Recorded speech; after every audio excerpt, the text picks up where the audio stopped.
This video, what we're going to do is we're going to come up with the formula for derivatives of polar curves.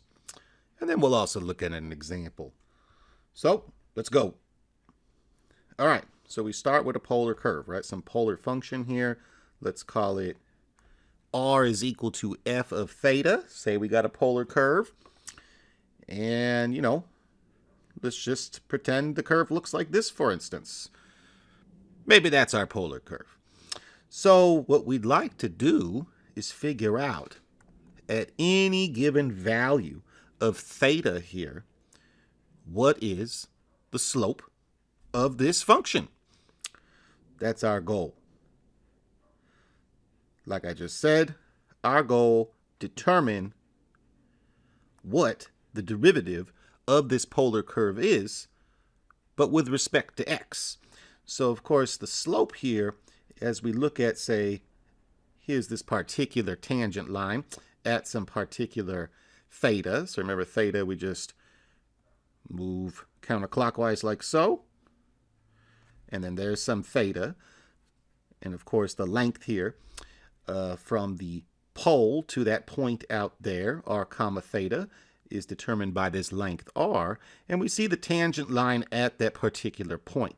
Now the slope of that tangent line, it's still a tangent line, right? So the slope is going to still be determined by how much do I move horizontally and how much I move vertically, or the ratio of the vertical change over the horizontal change. So that slope right here is still going to be represented by dy dx, right? That's the slope of that tangent line.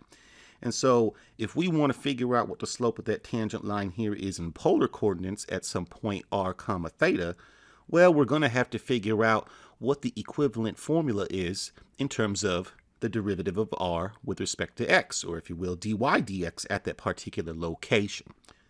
So that's our goal. All right, that's what we're going to do right now. So, like I said, we're going to find that. We're going to find the formula for dy dx at the point r comma theta in general. Now, we know a couple things, right? We know the relationship between x, r, and theta, and also y, r, and theta. And that is, we know that x is determined by r times cosine theta, and y is determined by r times sine of theta, right? That's our conversion back and forth between the rectangular coordinate system and the polar coordinate system. But now our r value is actually a function of theta. So really we should be thinking of x as r of theta times cosine theta, and y is r of theta times sine theta. So it's really each of these x and y coordinates are determined by a product of two functions, r of theta and cosine theta for x, and r of theta and sine of theta for y. And what this formula is for x and y depends on what r of theta actually is in the formula. So you can kind of think of the theta there, it's just like a parameter for the two equations, right? Imagine if instead of theta we had t, like in regular parametric curves that we've talked about previously.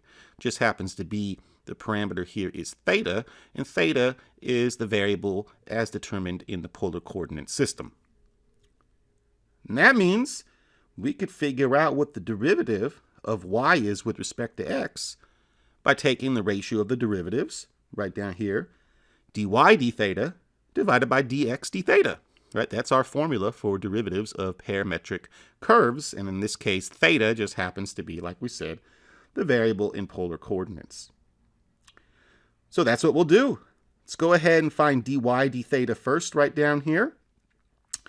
Dy d theta, all right, I'm just going to differentiate what y is, right, in terms of theta. So right there, right, that's my y is equal to r of theta times sine theta. So I'm going to differentiate y with respect to theta. And that means I got to do the product rule here, right? Because we have a product of two functions, r of theta and sine theta. So right here, there's my r of theta times the derivative of sine theta with respect to theta, plus sine theta times the derivative of r of theta with respect to theta. And so what do we get? Well, the derivative of sine theta is cosine theta. So I get r of theta times cosine theta plus sine of theta, and then times the derivative of r with respect to theta. And of course, that's going to change depending on what the function r of theta actually is. And there's my dy d theta. We can also do the same thing for x of theta, right? So right down here, what do we got? We're going to differentiate x with respect to theta. And then right there, that's my x, right? X is r of theta times cosine of theta. And so I'm going to differentiate that with respect to theta. What do we get? We get r of theta times the derivative of cosine theta with respect to theta plus cosine theta times the derivative of r of theta with respect to theta. Product rule again, right? So what is this? Well, the derivative of cosine theta with respect to theta is negative sine theta. So right here, we get a negative r of theta times sine theta plus cosine theta times the derivative of r of theta with respect to theta. Again, that's going to change depending on what the formula is for r. So we found our dy d theta, we found our dx d theta, and now we take the ratio of those two quantities and get this rather large expression. However, it is what it is. So what is the derivative of y with respect to x, the slope of the tangent line at the location r comma theta? Again, it's just the ratio of dy d theta divided by dx d theta. And we just showed what each of those individually are. So in the numerator there's my dy d theta. In my denominator, that's my dx d theta. In this last statement, all I did was just go ahead and reverse the order of the terms in the denominator. It's not necessary to do that, but sometimes it's nice just to have the negative term not in front. But that's the formula. And so my recommendation is not necessarily to memorize this formula, but rather every single time we're going to find this derivative of a polar curve here, we know that we got to take the ratio dy d theta over dx d theta. We know what x and y are, and we can always go and differentiate them individually with respect to theta and then take this ratio. So that's our slope. That's our slope of a tangent line of a polar curve. So let's try one. Let's look at an example here. Here is a function in polar coordinates. F of theta is equal to r, which is just sine of 2 theta here. Our goal is to find the slope of the tangent line to the polar curve at the location theta is equal to pi over 4. That's our goal. Let's try to do this. Now, just like we went through the derivation, I'm going to go ahead and find each of these individual derivatives, dy d theta and dx d theta. Then I'll take the ratio of them to come up with the general derivative. So let's start with dy d theta here. Okay, what is it? Well, it's going to be the derivative with respect to theta of, remember, y is equal to r of theta times sine of theta. But in our case, r of theta is sine of 2 theta. So we want to differentiate this function, sine of 2 theta times sine of theta, with respect to theta, of course. So let's go ahead and write that in. Differentiate sine of 2 theta times sine of theta with respect to theta. Product rule. So we got sine of 2 theta times the derivative with respect to theta of sine of theta, and then plus sine of theta times the derivative with respect to theta of sine of 2 theta. Let's differentiate.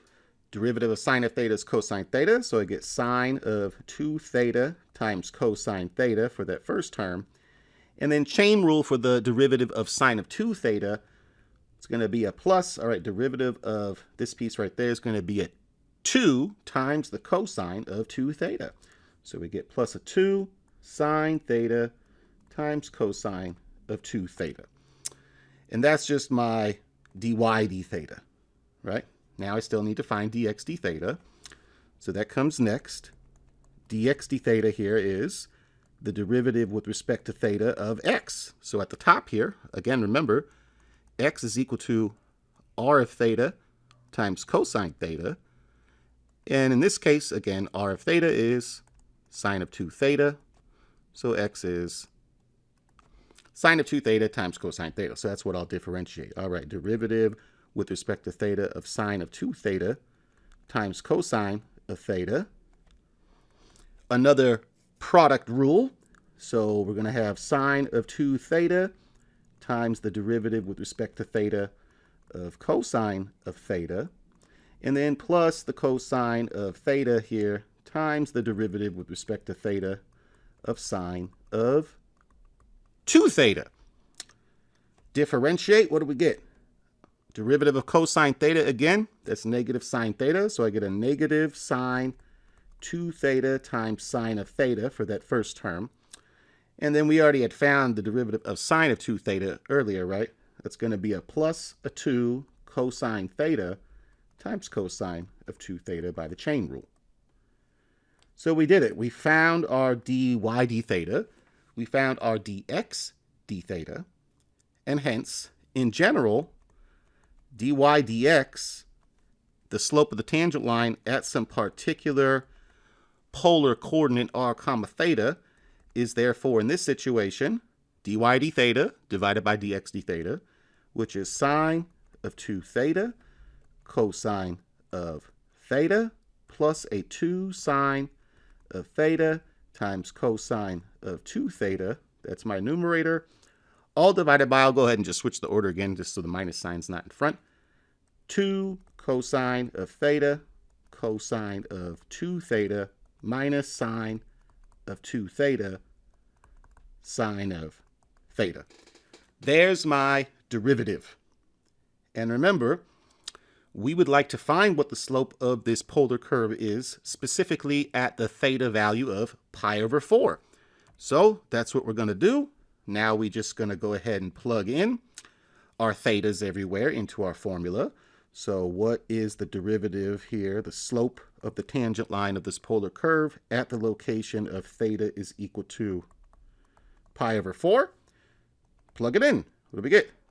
Sine of, all right, 2 times pi over 4 is pi over 2 times cosine of pi over 4 plus 2 sine of pi over 4 cosine of pi over 2. 2 times that pi over 4 again. All divided by 2 cosine pi over 4 cosine of pi over 2 minus sine of pi over 4 times, sine of pi over 2 there, times sine of pi over 4. Just keeping in the right order. All right, so some of this stuff works out kind of nicely. Cosine of pi over 2 is 0. So anywhere I see a cosine of pi over 2, that's gone. So that term is gone. That term is gone. And then sine of pi over 2 is 1. And cosine of pi over 4 and sine of pi over 4 are each equal to root 2 over 2. So in the numerator, I have a root 2 over 2. In the denominator, I have a negative root 2 over 2. And if we just simplify that, we get negative 1. And so the slope of this polar curve at theta is pi over 4 is negative 1. And in fact, here is a picture of that exact situation. Here's my function in blue. The polar curve r is equal to sine of 2 theta. And at this point that we're interested in right here, right, that is my angle. Theta is pi over 4. And as we can see, the tangent line right there has a negative slope. And in fact, the slope of this tangent line, dy dx, at the location of theta is pi over 4, is negative 1 like we just found.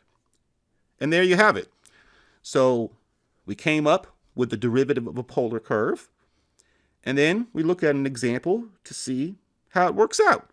And that's it. That's the end of this video. So hopefully that helps get the idea across about derivatives of polar curves. And until the next video, you know what it is. It's Math and Beats. I'm out.